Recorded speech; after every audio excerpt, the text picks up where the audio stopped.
Evangelho de Mateus, capítulo 12, versículos 22 a 32. Então lhe trouxeram um endemoniado cego e mudo, e ele o curou, passando o mudo a falar e a ver. E toda a multidão se admirava e dizia: É esse porventura o filho de Davi? Mas os fariseus, ouvindo isso, murmuravam: Esse não expele demônios, senão pelo poder de Beelzebu, maioral dos demônios. Jesus, porém, conhecendo-lhes os pensamentos, disse: Todo reino dividido contra si mesmo ficará deserto, e toda a cidade ou casa dividida contra si mesmo não subsistirá. Se Satanás expele a Satanás, dividido está contra si mesmo. Como, pois, subsistirá o seu reino? E se eu expulso demônios por Beelzebu, por quem os expulsam vossos filhos? Por isso eles mesmos serão os vossos juízes. Se, porém, eu expulso demônios pelo Espírito de Deus, certamente é chegado o reino de Deus sobre vós. Ou como pode alguém entrar na casa do valente e roubar-lhe os bens, sem primeiro amarrá-lo? Então lhe saqueará a casa. Quem não é por mim é contra mim, e quem comigo não ajunta, espalha. Por isso vos declaro, todo pecado e blasfêmia serão perdoados aos homens, mas a blasfêmia contra o Espírito não será perdoada. Se alguém proferir alguma palavra contra o Filho do Homem, ser-lhe-á isso perdoado. Mas se alguém falar contra o Espírito Santo, não lhe será isso perdoado nem nesse mundo, nem no porvir. Senhor nosso Deus, nosso Pai glorioso, Deus de nosso Senhor e Salvador Jesus Cristo, nós rogamos as tuas bênçãos, Deus maravilhoso, para essa oportunidade tão especial, a ponto de estarmos desejando a expansão do teu reino e a pregação da tua palavra. A pregação das riquezas insondáveis do Senhor Jesus. Por isso, Senhor, abençoe pelo poder do Espírito Santo os ouvintes, a começar de mim, que eu sempre possa expor essas verdades com muita sinceridade e propriedade, com o propósito de explicar exatamente aquilo que o teu Espírito tenciona em nos dizer. Oramos agradecidos em nome e por amor do Senhor Jesus Cristo, a quem constituiu o herdeiro de tudo, por quem também fez o universo. Amém. O Deus revelado na sua palavra é um Deus longânime, bondoso, generoso, gracioso, rico em perdoar. O salmista já havia reconhecido isso quando diz: Perdoaste a iniquidade do teu povo, cobriste todos os seus pecados. Salmo 103, 3 e 4 diz: Ele é o que perdoa todas as tuas iniquidades, que sara todas as tuas enfermidades, que redime a tua vida da perdição, que te coroa de benignidade e de misericórdia. Daniel 9:9 diz: Ao Senhor nosso Deus pertencem a misericórdia e o perdão, pois nos rebelamos contra ele. No Novo Testamento é nos dito: se confessarmos os nossos pecados, ele é fiel e justo para nos perdoar os pecados e nos purificar de toda injustiça. Foi na cruz que ele rogou ao Pai o perdão para os ignorantes. E esse texto trata exatamente disso. Ressalta o aspecto do caráter perdoador do Senhor Jesus. Apesar dessa passagem se referir à blasfêmia contra o Espírito Santo ou o pecado sem perdão, a ênfase nessa passagem não está na pessoa do endemoniado, cego e mudo, nem na cura em si, e nem na maneira como ele foi curado. E na reação dos fariseus e na disposição benéfica e misericórdia do Senhor em perdoar todos os que se confiarem na obra redentora que ele veio realizar, de conformidade com a vontade do Pai. Vamos considerar então essa porção da palavra de Deus sobre o tema o Deus que perdoa pecado, ou o pecado que não tem perdão. Ou ainda, se utilizando do versículo 28, certamente é chegado o reino de Deus. Aqui na primeira parte do versículo 22, nós lemos: Então lhe trouxeram um endemoniado, cego e mudo. Trata-se de uma situação terrível de um homem endemoniado, cego e mudo. Normalmente a pessoa é muda porque não ouve. Já é difícil ser mudo, mais ainda cego e mudo. Que condição deplorável desse homem. Mas com o Senhor Jesus não existe dificuldade. Provavelmente o Senhor já havia realizado milhares desse tipo de cura e talvez por causa disso Mateus não tenha detalhado aqui. Mas a situação desse homem era muito difícil. Na segunda parte do versículo 22 diz: E ele o curou, passando o mudo a falar e a ver. Que cura extraordinária! Que regeneração espantosa! Nada é nos dito a respeito da reação desse homem, ou da forma como ele foi curado.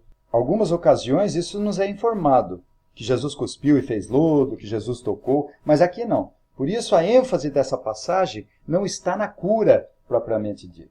Mas realmente foi uma cura maravilhosa, uma cura admirável mesmo, por causa da condição miserável, deplorável, estava numa situação difícil mesmo. Aqui no versículo 23, nós temos a reação natural da multidão, onde nós lemos: E toda a multidão se admirava e dizia: É esse porventura o filho de Davi? Apesar dos milhares de milagres realizados por Jesus, era comum ver a reação das multidões dessa forma. Não sabemos se a multidão foi conduzida a Cristo, mas provavelmente continuou incrédula, de acordo com o andamento do Evangelho. A construção grega da pergunta que eles fizeram aqui, se espera uma resposta. Não é possível, será mesmo o filho de Davi? Pareciam familiarizar-se com os ensinos de Jesus e a fé dos que haviam crido nele. Então eles viam, por isso que eles falaram: não é possível, será que é mesmo filho de Davi? Eles falaram filho de Davi provavelmente porque já estava familiarizado com o boato, o murmúrio, as pessoas que criam nele, que começaram a segui-lo.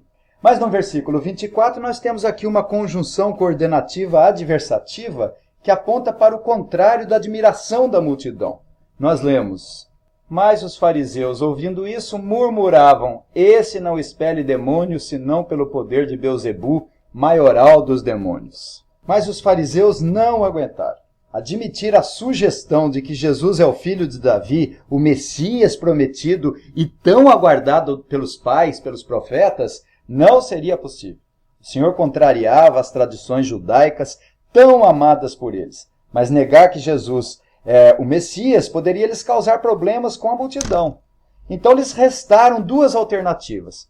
Ou eles admitiam que Jesus era o Messias, ou eles atribuiriam esses sinais realizados por Jesus a outra força, a outra origem, a outro poder.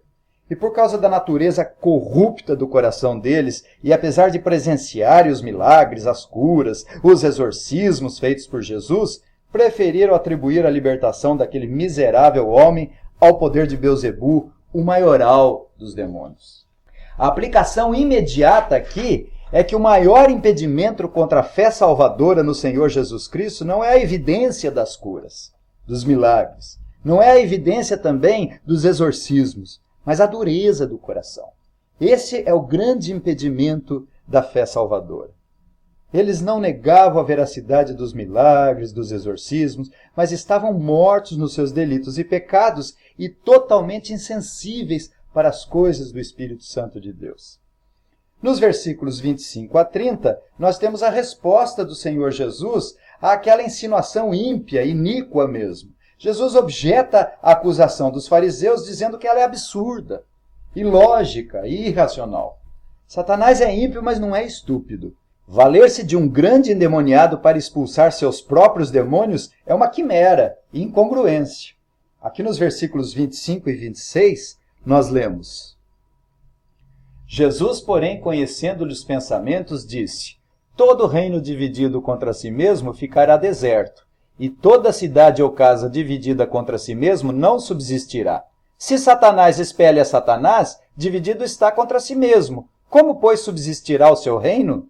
O argumento de Jesus é que vai contra a razão. Se Satanás utiliza-se do maioral dos demônios para expulsar outros demônios, é absolutamente irracional. E aqui no versículo 27, Jesus continua o seu argumento. E se eu expulso demônios por Beelzebu, por quem os expulsam vossos filhos? Por isso eles mesmos serão os vossos juízes. Além de contrário ao bom senso, Jesus diz que aquela sugestão ainda é preconceituosa. Jesus pergunta aos fariseus: por quem expulsa os vossos filhos? Os judeus tinham essa prática de exorcismo. Lá em Atos 19, 13 e 14, nós lemos: E alguns dos exorcistas judeus ambulantes tentavam invocar o nome do Senhor Jesus sobre os que tinham espíritos malignos, dizendo: Esconjuro-vos por Jesus a quem Paulo prega. E os que faziam isso eram 7 filhos de Seva, judeu principal dos sacerdotes. Eles mesmos se autodenominavam exorcistas. E Jesus não entra aqui no mérito da integridade dos filhos de Seva, mas desafia os fariseus. Se ele, Jesus, é usado por Beelzebu para expulsar os demônios, então que os fariseus trouxessem seus alunos, que convocassem seus filhos, que praticavam o exorcismo, a fim de pronunciar se Jesus era ou não do diabo. Caso contrário, era uma prova de que o reino de Deus é chegado sobre eles. Então os filhos ou alunos dos fariseus julgariam se eles estavam certos ou errados. É como se Jesus dissesse: vão e tragam-nos aqui. Tragam seus filhos para que julguem se vocês estão certos ou se vocês estão errados na afirmação de vocês. E nos versículos 28 e 29 nós lemos: se, porém, eu expulso demônios pelo Espírito de Deus, certamente é chegado o reino de Deus sobre vós. Ou como pode alguém entrar na casa do valente e roubar-lhe os bens sem primeiro amarrá-lo? E então lhe saqueará a casa. O Senhor Jesus, então, graciosa e pacientemente declara sua verdade lógica. Claro que não é verdade. Não tem sentido eu expulsar demônios pelo poder de Beelzebu. Satanás é perverso, mas ele não é imbecil. Certamente é chegado o reino de Deus sobre vós, porque eu sou o Salvador, eu sou o Messias, eu sou o filho de Davi, o filho do homem tão prometido no Velho Testamento, que vou despojar os principados e potestades e publicamente vou expô-los ao desprezo, e triunfarei sobre eles oportunamente depois da minha morte. E no versículo 29 nós temos uma ilustração dada por Jesus de um valente, de um ladrão que saqueia a casa. E ele continua graciosamente explicando a verdade acerca do reino de Deus. Ou como pode alguém entrar na casa do valente e roubar-lhe os bens sem primeiro amarrá-lo? E então lhe saqueará a casa. O que faço é me opor às obras das trevas. É isso que o Senhor Jesus está dizendo. Vocês estão presenciando o maior valente aqui do que o próprio Satanás. Jesus já havia mandado o diabo se retirar no deserto da provação e da aprovação. Com 2 palavrinhas havia expulsado 2.000 demônios que lhe rogaram autorização para possuir os porcos. Jesus diz: pois ide. Com essa expressão amarrá-lo aqui no versículo 29... Ou como pode alguém entrar na casa do valente e roubar-lhe os bens sem primeiro amarrá-lo? Essa expressão amarrá-lo evoca o Apocalipse, capítulo 20, versículos de 1 a 3. E vi descer do céu um anjo que tinha a chave do abismo e uma grande cadeia na sua mão. Ele prendeu o dragão, a antiga serpente, o diabo e Satanás, e amarrou-o por 1000 anos, e lançou-o no abismo e ali o encerrou, e pôs selo sobre ele para que não mais engane as nações até que os 1000 anos se acabem. Mas a passagem continua e no versículo 30 é-nos dito: quem não é por mim é contra mim, e quem comigo não ajunta, espalha. Jesus adverte a respeito da sugestão dos fariseus. Provavelmente Jesus se dirige agora não apenas aos fariseus, mas também ele direciona aquela multidão vacilante, aquela multidão que era como uma montanha russa. Ora admirava, ora escandalizava, iria dizer: crucifica-o, crucifica-o. Antes, porém, hosana nas alturas, bendito aquele que vem em nome do Senhor. Então a multidão sempre foi vacilante. E quando o Senhor Jesus diz: quem não é por mim é contra mim, quem comigo não ajunta, espalha, o que o Senhor quis dizer é: quem não é por mim é por Beelzebu. Quem não é por mim é do diabo. Quem não for por mim, sim, será a favor de Beelzebu. O apóstolo Paulo diz que o homem natural não aceita as coisas do Espírito Santo de Deus porque parecem loucura. Elas não se discernem espiritualmente. Por isso a hostilidade dos fariseus e a indiferença da multidão iria crescer cada vez mais ao ponto de matar o Senhor da glória. Aqui nos versículos 31 e 32, nós temos uma passagem de difícil interpretação, cujos comentaristas se debatem acerca da sua interpretação. Por isso vos declaro: todo pecado e blasfêmia serão perdoados aos homens, mas a blasfêmia contra o Espírito não será perdoada. Se alguém proferir alguma palavra contra o Filho do Homem, ser-lhe-á isso perdoado. Mas se alguém falar contra o Espírito Santo, não lhe será isso perdoado, nem neste mundo, nem no porvir. Na primeira parte do versículo 31 aqui: por isso vos declaro, todo pecado e blasfêmia serão perdoados aos homens. Todo pecado tem perdão aos homens. Davi foi perdoado do seu assassinato e adultério. Pedro foi perdoado depois de ter traído terrivelmente o Senhor Jesus. Paulo foi perdoado por ter perseguido os cristãos e aplaudido em pé a morte de Estevão. O perdão rogado por Jesus na cruz, e logo vimos o centurião que ajudou a crucificar Jesus, dar glória a Deus após sua morte. Quantos testemunhas de Jeová que tanto defenderam suas péssimas doutrinas, negando a Trindade Santa e Bendita e negando a divindade do Espírito Santo, e depois se arrependeram e reconheceram que Jesus é o Yahvé, o Todo-Poderoso. A nossa natureza é corrupta, ela é depravada, e desde que haja arrependimento, desde que reconhecemos a suficiência do Senhor Jesus, a obra, os méritos do Senhor Jesus, quando descobrimos pela graça e misericórdia de Deus em Cristo Jesus, que somos mais depravados do que imaginávamos, independente do pecado, há perdão, sim. Todo pecado tem perdão aos homens. Mas aqui na segunda parte do versículo 31 e 32, o Senhor Jesus cita um tipo específico de pecado. Mas a blasfêmia contra o Espírito não será perdoada. Se alguém proferir alguma palavra contra o Filho do Homem, ser-lhe-á isso perdoado. Mas se alguém falar contra o Espírito Santo, não lhe será isso perdoado, nem nesse mundo, nem no porvir. A condenação eterna para os que de forma contumaz e obstinadamente pecam contra o Espírito Santo. Esse é o tipo específico de pecado que o Senhor Jesus cita aqui. Como interpretar esse versículo? Alguns comentaristas acreditam que esse pecado é histórico e que isso ocorreu apenas lá com os fariseus, que atribuíram ao Espírito Santo que estava com Jesus o poder de Beelzebu, o maioral dos demônios.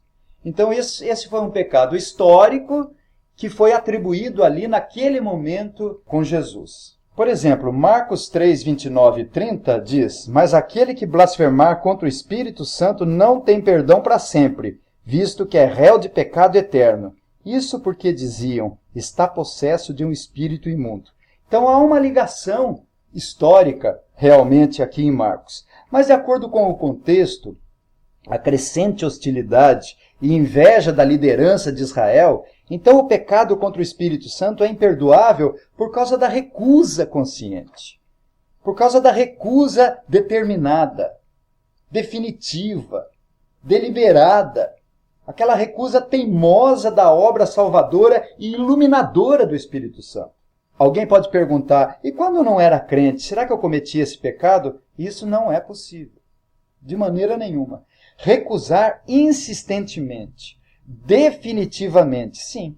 Sabemos que o crente verdadeiro nunca cometeu esse pecado, e sabemos que nunca poderá perder a salvação.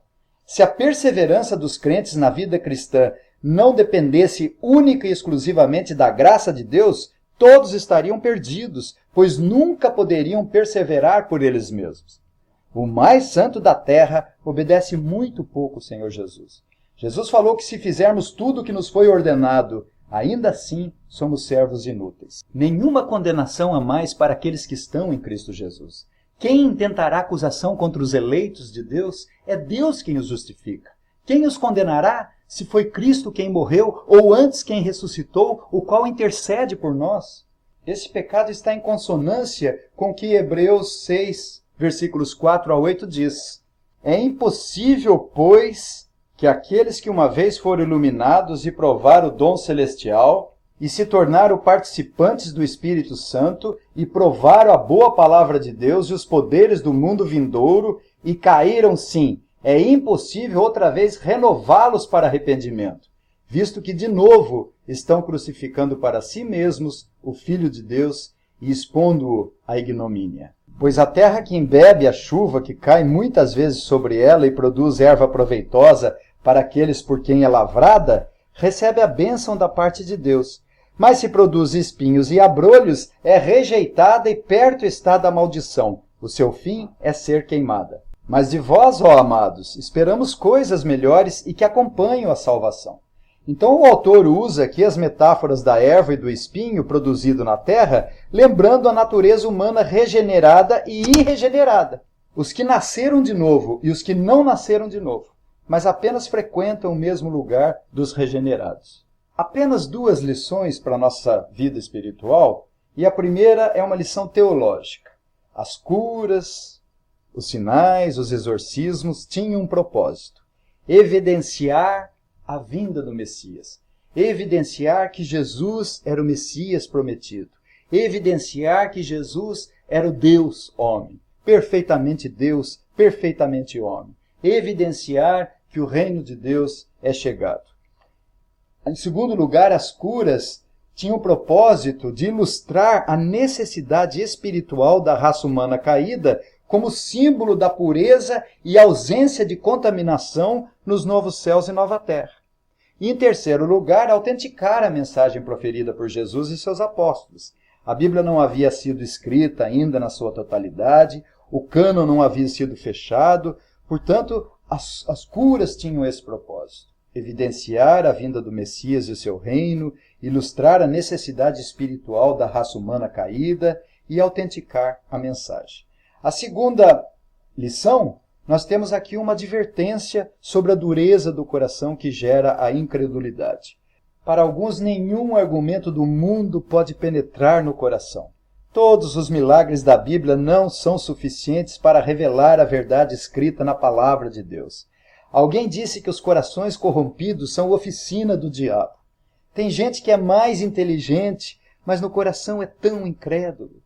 Quantos sábios e eruditos nas mais variadas áreas se aprofundam e chegam ao conhecimento mais do que nós acerca da origem das coisas, mas preferem atribuir todas as complexidades às forças cegas da natureza e da evolução, e não à simples criação descrita no livro de Gênesis.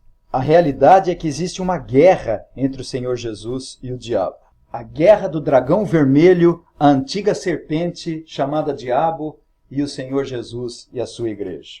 Inclusive, a ilustração do valente aqui nesse texto nos fala isso. No século XIX, o bispo Ryle disse que o homem de coração duro, quando ouve acerca do inferno, se ilude pensando que vai escapar dele. Na verdade, o homem não é obrigado a acreditar no inferno, mas ele vai ser obrigado a ir para lá. O homem com o coração duro é a maior armadilha para ele mesmo. É muito triste, mas muitos religiosos terminarão no inferno. Não é possível passar domingos e continuar na mesmice, e passa meses, passa ano, e não há mudança. Recusam a responder positivamente, com fé e arrependimento, à oferta gratuita do Evangelho. Continuam recusando a pregação do Evangelho conscientemente, determinada e deliberadamente. É impossível outra vez renová-los para arrependimento, visto que estão crucificando de novo o Filho de Deus e o expondo ao vitupério, à ignomínia, à vergonha e ao opróbrio. Que o Senhor nos abençoe. Amém.